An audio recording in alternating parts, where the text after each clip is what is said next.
One of the interesting aspects I do enjoy about modern horror games, especially on the indie scene, is the wealth of ideas that they use in order to try and scare you. While mainstream games typically follow a proven format, these lesser known titles are willing to delve into areas that you really wouldn't think of, and they're willing to push those boundaries that other companies simply won't touch. But what I also find very cool, now it's just me on a personal level, but I love the fact that these games are being developed using an older classic style from the likes of earlier console generations, even with the likes of the PS1 and even the late 90s, early 2000s PC generation as well, in terms of the graphics and the overall visuals. There was just something interesting about that time where everything was dark and atmospheric, scary, definitely, but it just captured an ambience that very few games or modern periods are rarely able to capture. But luckily now, like I said, with fans, they're able to do that with these interesting ideas that they're creating. And this one here, Crowded Followed, is another one of these unique concepts that has popped up in recent times. But what's interesting about this is that the game is quite short. The runtime of it isn't overly long. There's a lot going on, but you find yourself being enthralled and also terrified of what's happening because you don't have long in order to do everything that you need to do. Because even with the idea behind the game is that the main character finds himself homeless after losing his house and losing pretty much everything, being bankrupt. So he's living out on the streets, only to then be confronted trying to help someone that has been injured, to be given a briefcase, only to find out that there's an unknown entity that's tied to it that's also looking to get it. Pretty much in many ways it's like you're cursed. As soon as you pick up the briefcase, or whoever has it has a curse bound to them. So the only way is to survive. They have to get to a certain place, and anyone that usually does pick it up, you're usually told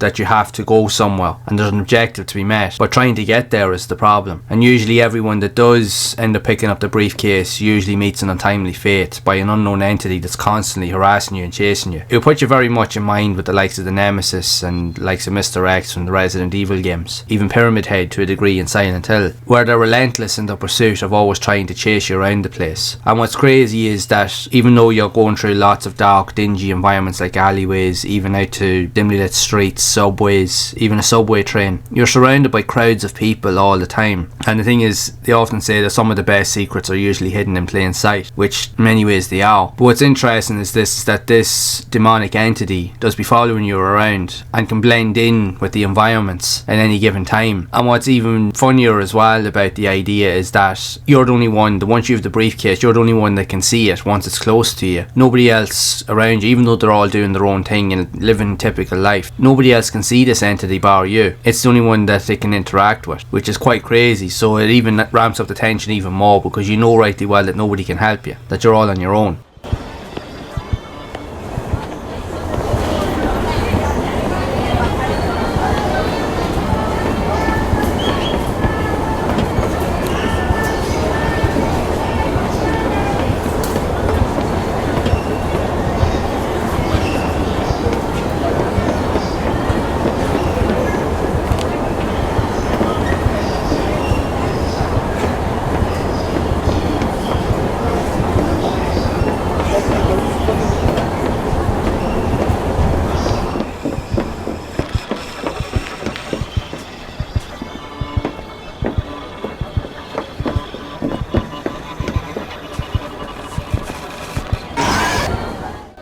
So it leaves for a panic-inducing experience where you're just trying to get from point A to point B in order to get around, but you are heavily limited in terms of what you can do, because while you're trying to run away, you're also, have to remember, you're homeless, you have no money. So even to get through the subway station, you have to find money to buy tickets, which means you have to go scrounging around bins and buckets and machines and phones to see if people left change, just so you can scrounge enough cash in order to buy a ticket so that you can get out of even the train station and so forth. It's quite crazy when you think about it, but it's genius in terms of how the ideas work. The whole concept is that you have to keep moving. As long as you keep moving, generally you will be fine, but if you stick around or stand around long enough, the creature will catch you, and it's pretty much game over from that point. Now, it's an interesting idea, very, very quirky, very different, and very, very good, and it also is very reflective in the reviews that so far that the game has got on the Steam page. It's very, very positive, and the gameplay mechanics do play a lot into that, because like, you're bound by your limitations, that all you can really do is run, because you can't hide. indeed. No matter where you go, the thing will find you, which only adds to the frantic appeal to the game, which is also a fresh take on typical survival horror elements. It's a very interesting title. I would definitely give it a look. There's still a demo available on the Steam page, which I do recommend you check out if you're interested in buying the full game. I'll leave a link to it down in the description. Yeah, it's definitely another one of those titles that really should be checked out, for sure. Very atmospheric, very panic inducing. Yeah, very interesting title indeed. Definitely worth a look. With that being said,